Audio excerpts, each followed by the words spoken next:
Hello friends, welcome to our YouTube channel teaching exam overload. आज का session CTET paper 2 के अंतर्गत NCERT geography की सेकंड क्लास है। आज हम एनसीईआरटी क्लास 6 की सेकंड चैप्टर को पढ़ेंगे। तो आज के चैप्टर का नाम है ग्लोब, अक्षांश एवं देशांतर। सर्वप्रथम इस चैप्टर का पहला प्रश्न बनता है कि ग्लोब क्या है। तो ग्लोब पृथ्वी का लघु रूप में एक वास्तविक प्रतिरूप है, अर्थात ग्लोब पृथ्वी का आकार देखकर जो उसकी कॉपी बनाई गई है उसे ही ग्लोब कहते हैं। नेक्स्ट पॉइंट, अक्ष क्या है। आप ग्लोब में देखते होंगे कि उत्तर तथा दक्षिण की ओर दो सुइयां लगी होती हैं, उसे ही अक्ष कहते हैं, तथा ये सुइयां जहां गड़ी होती हैं उसे उत्तरी ध्रुव तथा दक्षिणी ध्रुव कहते हैं। लेकिन यहाँ एक बात ध्यान देने की है कि पृथ्वी और ग्लोब में एक अंतर यह होता है कि पृथ्वी पर कोई भी रेखाएं नहीं होती हैं। यह एक काल्पनिक रेखाएं हैं जो सिर्फ ग्लोब पे स्थिति, ये समय आदि में सहायक होती हैं, इसलिए इन्हें दर्शाया गया है। एक अन्य काल्पनिक रेखा भी ग्लोब को दो बराबर भागों में बांटती है, इसे विषुवत वृत्त कहते हैं। पृथ्वी के स्थित आधे भाग को उत्तरी गोलार्ध तथा दक्षिण वाले आधे भाग को दक्षिण गोलार्ध कहते हैं। अर्थात विषुवत वृत्त के ठीक ऊपर के भाग को उत्तरी गोलार्ध तथा नीचे के भाग को दक्षिणी गोलार्ध कहते हैं। ये दोनों बराबर होते हैं, अर्थात विषुवत वृत्त से दक्षिणी ध्रुव की जितनी दूरी होती है उतनी विषुवत वृत्त से ऊपर की ओर उत्तरी ध्रुव की भी दूरी होती है। विषुवत वृत्त से इन ध्रुवों तक स्थित सभी समांतर वृत्तों को अक्षांश रेखाएं कहते हैं। विषुवत वृत्त से उत्तरी ध्रुव तथा दक्षिणी ध्रुव की ओर जो समानांतर वृत्त रेखाएं होती हैं इन्हें अक्षांश रेखाएं कहते हैं। तथा विषुवत वृत्त शून्य अंश अक्षांश को दर्शाता है। परंतु जैसा कि हम देख सकते हैं कि उत्तरी गोलार्ध तथा दक्षिणी गोलार्ध दोनों की ओर अक्षांश रेखाओं का जो मान है वह समान है, जैसे कि 23 डिग्री उत्तर की ओर भी है, 23 डिग्री नीचे की ओर है। इसलिए हम किसी विशेष स्थान की स्थिति को दर्शाने के लिए उसके साथ उत्तर या दक्षिण भी लगाते हैं। जैसे कि महाराष्ट्र के चंद्रपुर एवं ब्राज़ील के दक्षिण अमेरिका में बेलो होरिजोंटे दोनों ही एक अक्षांश 20 डिग्री अंश पर स्थित हैं, लेकिन चंद्रपुर विषुवत वृत्त के 20 डिग्री अंश उत्तर एवं बेलो होरिजोंटो विषुवत वृत्त के 20 डिग्री अंश दक्षिण में स्थित है। इसलिए हम कहते हैं कि चंद्रपुर 20 डिग्री उत्तरी अक्षांश पर है तथा बेली होरिजोंटो 20 डिग्री दक्षिणी स्थान पर है। महत्वपूर्ण अक्षांश रेखाएं।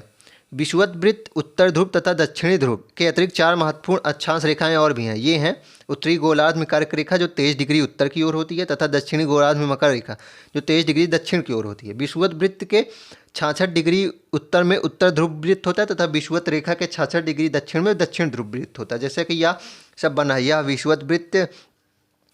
विषुवत वृत्त तथा 23 डिग्री उत्तरी अक्षांश पर कर्क रेखा तथा 66.5 डिग्री पे उत्तरी ध्रुव वृत्त होता है। ठीक ऐसे ही नीचे होता है। नेक्स्ट पॉइंट, पृथ्वी के ताप कटिबंध। कर्क रेखा एवं मकर रेखा के बीच के सभी अक्षांशों पर सूर्य वर्ष में एक बार दोपहर में सिर के ठीक ऊपर होता है, इसलिए इस क्षेत्र में सबसे अधिक ऊष्मा प्राप्त होती है तथा इसे उष्ण कटिबंध कहा जाता है। कर्क रेखा में मकर रेखा के बीच के जो क्षेत्र है उसमें सूर्य चूंकि एक बार ठीक सर के ऊपर होता है, इसलिए इसमें अधिक ऊष्मा तथा ताप प्राप्त होता है, जिस वजह से इसको उष्ण कटिबंध कहते हैं, क्योंकि उष्ण का अर्थ होता है गर्मी। एवं कर्क रेखा तथा मकर रेखा के बाद किसी भी अक्षांश पर दोपहर का सूर्य कभी भी सिर के ऊपर नहीं जाता है, और जैसे जैसे यह आगे बढ़ता है वैसे वैसे सूर्य की किरणें तीखी होती जाती हैं, इसलिए इनके बीचों के क्षेत्र को शीतोष्ण कहते हैं। इस प्रकार उत्तरी गोलार्ध में कर्क रेखा एवं उत्तर ध्रुव वृत्त के बीच के क्षेत्र को तथा दक्षिणी गोलार्ध में मकर रेखा तथा दक्षिणी ध्रुव वृत्त के क्षेत्र को शीतोष्ण कटिबंध के नाम से जाना जाता है। उत्तरी ध्रुव वृत्त तथा उत्तर ध्रुव के बीच को शीत कटिबंध तथा दक्षिणी ध्रुव वृत्त के तथा दक्षिणी ध्रुव के बीच को शीत कटिबंध कहते हैं। देशांतर क्या है। किसी स्थान की स्थिति को बताने के लिए उस स्थान के अक्षांश के अतिरिक्त कुछ और जानकारियां की आवश्यकता भी होती है। जैसा कि उदाहरण के रूप में प्रशांत महासागर में स्थित टोंगा द्वीप एवं हिंद महासागर में स्थित मॉरिशस द्वीप एक ही अक्षांश 20 डिग्री दक्षिण पर स्थित हैं। उनकी सही स्थिति जानने के लिए हमें यह भी पता करना होगा कि वह पूर्व में है या पश्चिम में है। इसी पूर्व या पश्चिम को हम देशांतर रेखाएं कहते हैं। इनके बीच की दूरी को देशांतर के अंशों में मापा जाता है। प्रत्येक अंश को मिनट में तथा मिनट को सेकंड में विभाजित किया जाता है। ये अर्धवृत्त हैं तथा इनके बीच की दूरी ध्रुवों की तरफ बढ़ने पर घटती जाती हैं एवं ध्रुवों को शून्य हो जाती हैं, जहाँ सभी देशांती रेखाएं या में उत्तर हो जाती हैं। अर्थात देशांतर रेखाएं अर्धवृत्त होती हैं और इनके बीचों की दूरी ध्रुवों की तरफ बढ़ने पर घटती जाती है और ध्रुवों पर शून्य हो जाती है, जहाँ सभी देशांतर एक हो जाती हैं, जैसा कि यह चित्र में बना है। ये यहाँ एक हो गई हैं और ध्रुवों की ओर बढ़ते हुए इनकी दूरी कम होती जा रही है।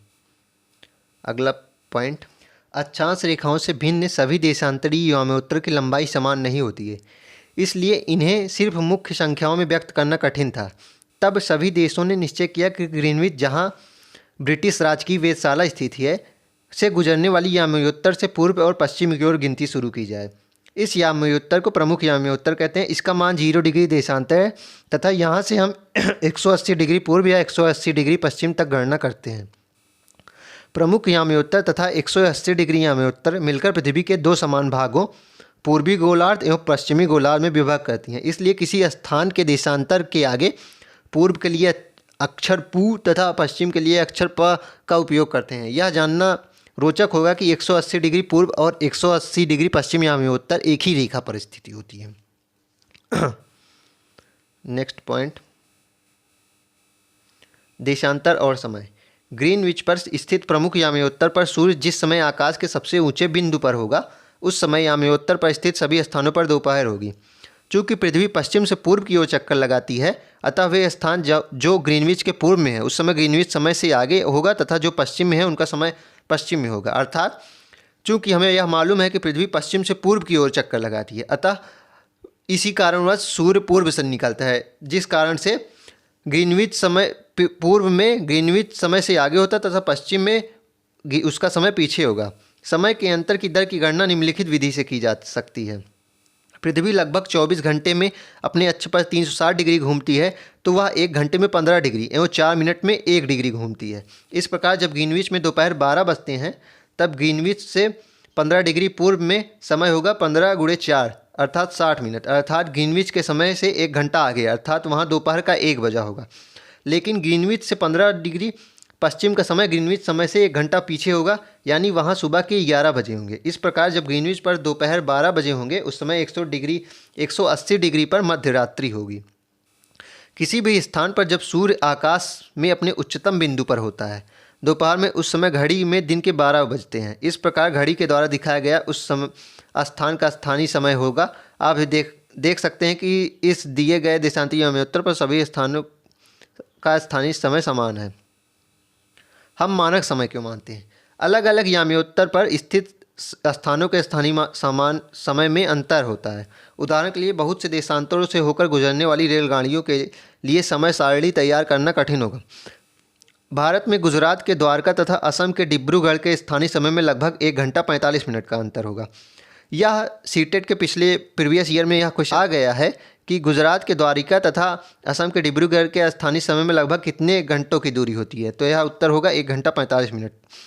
इसलिए यह आवश्यक है कि देश के मध्य भाग से होकर गुजरने वाली किसी याम्योत्तर के स्थानीय समय को देश का मानक समय माना जाए। इस याम्योत्तर रेखा के स्थानीय समय को पूरे देश का मानक समय माना जाता है।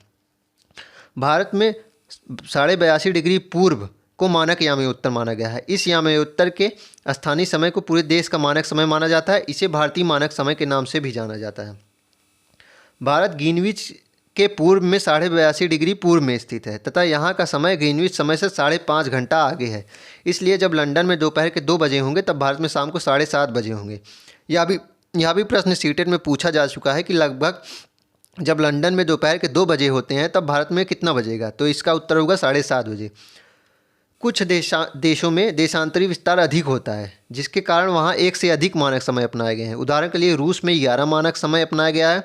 पृथ्वी को 1-1 घंटे वाले 24 समय क्षेत्रों में बांटा गया है। इस प्रकार प्रत्येक समय क्षेत्र 15 डिग्री स्थानों तक घेरता है। तो यह भी एक प्रश्न आ चुका है कि रूस में कितने मानक समय है, तो उसका उत्तर होगा 11।